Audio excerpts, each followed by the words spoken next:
Jadi secara mutlak itu berlaku peniadaan ya, terhadap segala macam bentuk upaya untuk memikirkan, menanyakan kaifiyah, tata cara, bentuk dan sifat-sifat dari Allah itu ya lebih utama mutlak untuk Allah. Mutlak. Sudah tidak ada celah. Dalam hal ini sudah tidak ada celah. Karena nanti apa? Nanti bisa tergelincir kepada penyimpangan. Contohnya yang tadi itu, 3 kelompok itu, karena dia apa? Tidak mengikuti kaidah itu. Ketika mereka tidak mengikuti kaidah, dia masuk kepada beberapa kesesatan. Ada yang meniadakan. Kenapa kok meniadakan sifat? Gara-gara dia menyerupakan. Berangkat dari penyerupaan. Sehingga apa? Masa Allah punya sifat seperti manusia punya tangan. Gara-gara dia mensifati Allah seperti makhluk. Akhirnya apa? Niatnya baik untuk membersihkan Allah dari sifat-sifat rendah, sifat-sifat makhluk, tapi caranya salah. Akhirnya meniadakan seluruh sifat. Ya gara-gara tidak mengikuti kaidah itu. Makanya para ulama menetapkan kaidah itu berangkat dari realita dan fakta terjadinya kesesatan di dunia Islam, yakni kesesatan terhadap mengimani nama-nama dan sifat Allah. Sehingga para ulama yakni merumuskan kaidah tersebut.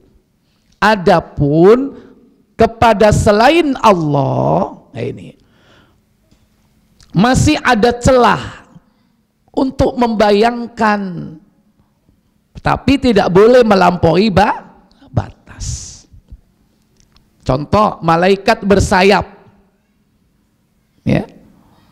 Kenapa? Karena Al-Quran sendiri menyebutkan bersayap. Kita yakini. Tapi tidak boleh melampaui batas. Ya. Kemudian apa contohnya melampaui batas? Menggambarnya. Nah, masuk kepada apa? Perilaku hulu dalam agama. Nggak boleh menggambar makhluk hidup sekalipun bentuk wajahnya itu kosong, lantas dibuat jemblegernya saja kemudian bersayap. Nggak boleh. Apa seperti itu malaikat? Kan enggak. Apalagi bayi ono swiwine nggawa hai, apa iku? Apa itu, Pak? Pura-pura gak ngerti jenenge. Tubles iku lak ban bocor lah. Cupit. Kan istilahnya begitu. Oh ini malaikat. Enggak. Ya ini. Jadi itu termasuk melampaui batas. Menggambar malaikat itu termasuk hulu. Diterangkan dalam Al-Quran malaikat memiliki sayap 2, 3. Nah, ada sayapnya. Orang yang berjalan menuju ke tempat majelis ilmu didoakan oleh malaikat, majelis ilmu dinaungi oleh sayap malaikat. Ya sudah, tergambar dalam imajinasi benak kita itu saja, tapi tidak boleh sampai melampaui batas yang akhirnya apa? Terekspresikan dalam bentuk gambar, baik 2 dimensi ataupun 3 dimensi ataupun yang lainnya. Nggak boleh, karena termasuk makhluk yang gaib. Demikian pula yang lain. Tapi untuk Allah tabaraka wa ta'ala mutlak. Jangan sekali-kali membayangkan. Kenapa? Nanti bisa tergelincir. Kalau sekedar malaikat ya paling sebatas itu. Namanya sama-sama apa? Makhluk. Kalau sama-sama makhluk itu enggak jauh beda. Enggak jauh beda. Podo makhluke. Loh, Beda yang satunya Khalik. Jangan macam-macam memikirkan tentang Khalik. Kalau memikirkan, mengimajinasikan tentang makhluk masih memungkinkan.